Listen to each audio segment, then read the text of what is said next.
kami doon nung napipila namin yung iba na to, yung level na to, parang sabi niya, parang natatakot siya, very vocal siya sa akin, natatakot siya sa akin kasi kilala niya ako na sobrang bilis magbago ng isip ko and yung friendship namin baka mag-suffer. Masayang, Sayang talaga, if ever, di ba? Parang sana hindi na, pero hindi. Pero sabi niya, it's worth taking the risk daw. Sabi naman niya. Oo. Tinanong niya ako kung may chance ba. Sabi ko, yeah, malaki ang chance. Hindi na cinematic risk, romantic risk na kayo. Ano yun? Cinematic risk dati. Before. Romantic risk na. Sa mga other woman, yung mga pampelikula lang, ngayon, totohanan pala. Oo nga eh, kahagabi magkasama kami, dinner sa Soler.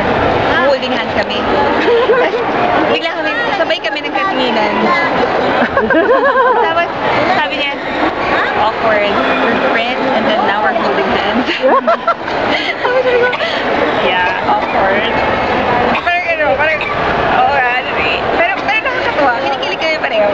Oo, talaga makinikilig din siya kanina. Gusto siya natawa si Ann Curtis na dati magkasama lang daw kayong tatlo ngayon. Natutuwa siya na kayo na tinakanggap. Thank you kaya. Kami rin, natutuwa, hindi rin namin ma-explain. Hindi rin namin ma-explain. Thank you, Mare. Thank you so much. Really happy. Ngayon lang ako nagpa-interview na lang. Oo, ang haba. Maraming iwas salamat. talaga ako kasi, I don't know, masaya ako eh. Dapat i-share yung kasiyahan. Siyempre naman. Marami nang masaya para sa inyo. Thank you, Mare. Thank you, Thank you. Thank you, Mare.